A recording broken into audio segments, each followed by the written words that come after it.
Why, hello there. So I wanted to film a more chatty, talkative get ready with me today because you guys have been requesting that, so here it is. Hope you enjoy. And it's featuring my lovely headpiece by Psyclops Carnival on Instagram. I'll talk more about her later. She's amazing. Thank you so much. Mwah. I love it. So without further ado, I hope you guys enjoy this. So barefaced. Alright. So before we get started, I just want to show you guys this shirt that my mom got me because it's awesome. I love it. It is a glow-in-the-dark Frankenstein's monster shirt, the original Boris Karloff, and at the bottom it says, "Just call me Frank." And I love it so much. Over time, she's started to kind of support me in my creepiness, which is fantastic because I don't know where she finds these things, but she finds the best shirts and the best jewelry. Like the other day she came home and she was like, "Oh, I have a surprise for you." And she gave me this, which is like a little glitter spider hair clip. So it's like, Mom, you're the best. I love you. She's awesome. So to start, I'm going to be using my Nivea Men Sensitive Post-Shave Balm. And I don't really know if this works as well as a primer as other people say. I've been using it for a while, but the main reason that I use it is because I'm very lazy when it comes to doing my makeup. So in the morning when I get up, I'm just usually roll out of bed, go downstairs, make my breakfast, and then as I eat my breakfast, I just do my makeup here in my studio.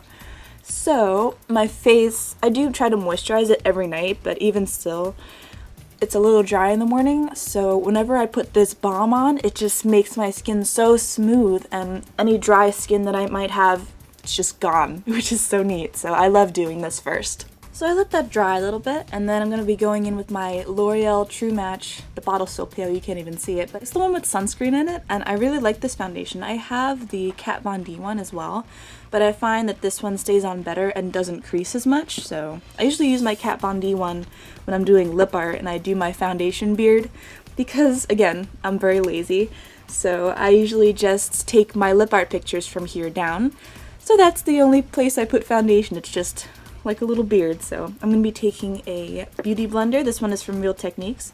And what I usually do is I put my foundation on my hand, if it ever comes out, because I've used this so much, there's probably not that much left. There we go. Just leave it on my hand so it warms it up, and then I start putting it on. I actually have no idea what I'm going to be doing for my makeup today, but I feel like that's usually when my best ideas come. And today I'm not really doing anything too crazy. I think I'm just gonna go watch Game of Thrones later.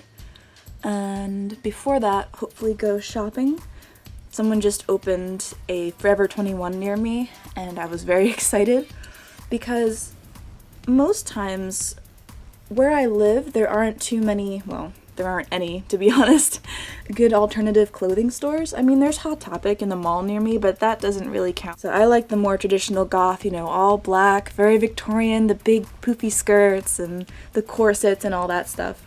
So today I'm hoping to go to Forever 21 and pick up some black crop tops because a girl can never have too many black crop tops. And now I'm going to be taking my Naked Skin concealer by Urban Decay, and this is in the Fair Neutral shade. And I usually just paint a big old triangle under my eyes, hide all those bagginess, wrinkles. And then if I have any unfortunate blemishes, I just put it on those too.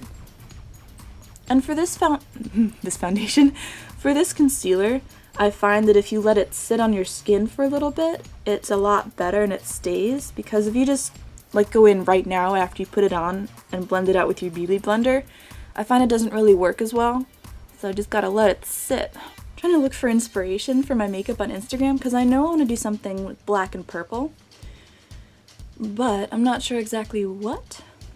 So I was looking at this page. I love her so much. Her name is Alyssa Marie Artistry, and she is absolutely stunning. She does such amazing creative makeup. And always when I'm doing my concealer under my eyes, I try to set it as soon as I finish blending it because I have so many wrinkles and little creases under my eyeballs that it tends to just set right in there. I found my inspiration, guys. So she did this look, I think a couple days ago, because she just got the new Melt Cosmetics Nude lipstick. But I really love, I wish I had her hair. Her hair is amazing. But I really love how that purple lipstick looks on her, and I have a similar one. I have the LA Splash Cosmetics Oh gosh, it's the metallic purple one. Hold on, let me find it. It's in my lipstick holder. Oh, look how awesome this lipstick holder is. This is actually from Vanity Fair Customs. She was so lovely and asked if I would like one. And of course I had to get it with a black glitter lip on it because I'm so goth like that. I am going to be taking this one, which is the LA Splash Studio Shine Lip Luster in Amor Eterno. It's a beautiful metallic purple. And as far as shadows go, I think I'm going to be starting out with the Kat Von D Mi Vida Loca Remix palette. And for primer today, I'm going to be trying something new. This is the Wet n Wild Fergie eyeshadow primer. I'm going to start my eyes, and I'm going to be going in with my Mikasa E230 brush, I think. Yep, this one. And I think I'm going to be doing Molder, which is my absolute favorite neutral shade from the Kat Von D palette. It's just kind of like a buttery, creamy nude, and I just really love how it looks on my eyelids. So speaking of alternative clothing, I was looking at, I think it was, because somebody gave me a $20 gift card for Dolls Kill the other day, and they have all these really beautiful dresses, and I saw one of them, and I don't know if you guys know who Threnody in Velvet is. I don't know if I'm pronouncing that right. Threnody? But she's this beautiful, beautiful corset model. And I always see her on my Facebook and my Instagram, and she was wearing this pentagram harness type dress from Killstar. Let me see if I can find it actually. It was so gorgeous, I have to show you guys. But this is her in the dress, and I posted it on my Facebook, and I'm friends with a lot of very conservative and highly Christian / Catholic people on my Facebook. So this lady commented on it and said, but it has a pentagram neckline. And mind you, I'm also a Christian Catholic. I'm actually Roman Catholic, so not necessarily Christian, kind of in that same vein, but Catholic is a little different. So I responded to her because I'm not a fan of anything satanic or anything like that. I just don't like it. It's not who I am, what I believe. So I did my research before I started wearing the pentagram, and its origins are actually in Christianity. So I commented back to her saying, yes, but its origins are in Christianity. Like, it was supposed to represent the 5 wounds of Christ, and it's all, it's a star pointing to the heavens and all that stuff. And then she commented back, yes, but the church dropped it because of its association with paganism. And I was like, I'm just gonna message you, because I hate doing arguments and stuff like that on Facebook publicly, because I feel like it's like putting on a show, essentially. Like, if you want to message somebody and have a conversation about something, that's fine. By the way, I'm using the shade Noble to kind of do like a brown outer corner on my eye. So I just feel like if you try to have a conversation on Facebook where it's kind of outside in public eye, that you're trying to start trouble and just get people to like, oh yeah, you're wrong and all this stuff. That may not have been her intention, but that's what it felt like to me. So then I messaged her this really long explanation of why I think it's okay to wear the pentagram if you're Christian or Catholic, and she didn't respond, so I guess I made my point. But what do you guys think? Because personally, I know the pentagram is associated with more paganistic beliefs and witchcraft and satanic stuff, but its origins weren't meant for that to be, the way that it is now. So, I mean, it's like saying that, the crucifix was originally, used because it represented the death of Christ, but now, people have used it in black masses. Is that going to stop you from using it and wearing it? I would think not, because you're more concerned with the original meaning. So, that's just my take on it. Okay, now I'm going to go in with the darkest purple shade in the palette called Anthem. Alright, so I think I'm done with my Anthem, and I'm going to go into my Urban Decay Electric palette because it's a very lovely color, but it's not quite boom, like I want it to be pigmented and in your face. So I'm going to switch to my Electric palette. Oh, well, this is definitely purple. I don't know how I feel about it though. Just blend all your problems away. The eyes are finished. I completely forgot to do my contour, so I'm going to be doing that now. So I'm going to be taking this Mikasa F200 brush, and I really like this brush because it's big enough so it kind of gets the whole cheek when I do my contour. I've been torn between using my Lunatic Cosmetics contour palette and my Kat Von D one, so I think I'm just going to use both today. Look how pretty that is. Hello, Kat Von D. So I'm going to be taking my LA Splash Architect liner and just start lining my eyeballs.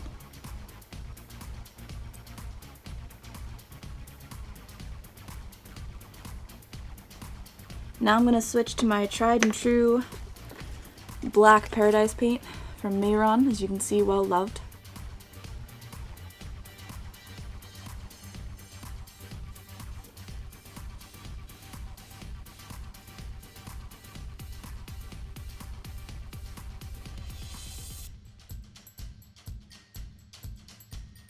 Now onto my brows. We're almost done with the face. And I'm going to be using the Anastasia Dip Brow Pomade in the shade Granite. I love this stuff. And I'm also going to be using a Morphe B74 brush. This is the best brush I've found to use for my brows because it has the angled tip on one end and the spoolie on the other. And the spoolie is a lifesaver.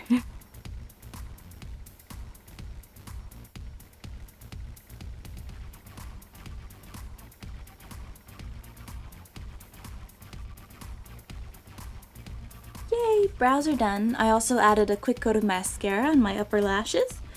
And now I think it's time for the lipstick.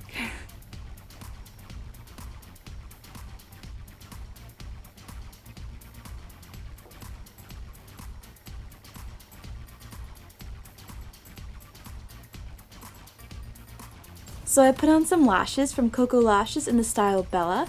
And now I'm just going to finish up my forehead because I did not do that earlier. I don't know if you noticed, but if you're new here, I typically always do my forehead last after I do all my other makeup because I always do that. I scrunch up my forehead whenever I do my eyeshadow.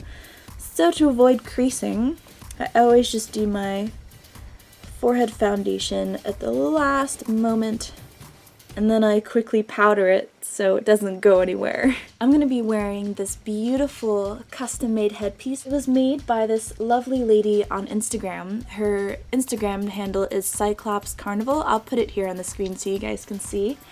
But she had messaged me a little while ago and said that she would like to make me a custom headdress, and I flipped because her stuff is amazing.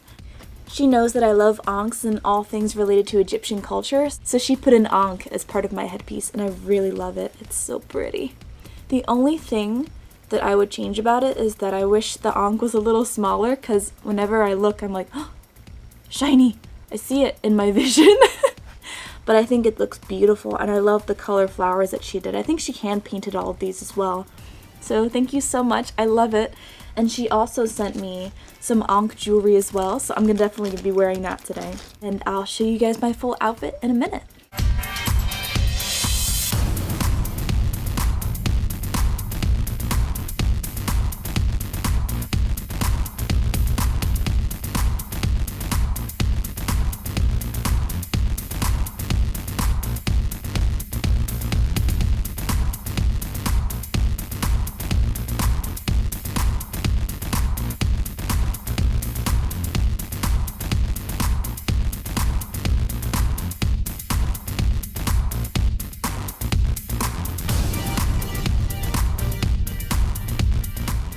But thank you guys so much for watching. I hope you enjoyed this little outfit / get ready with me video, and hopefully I'll be posting something else later this week, a face paint that I hope you guys enjoy. And until next time, have a good one. See you guys later. Bye!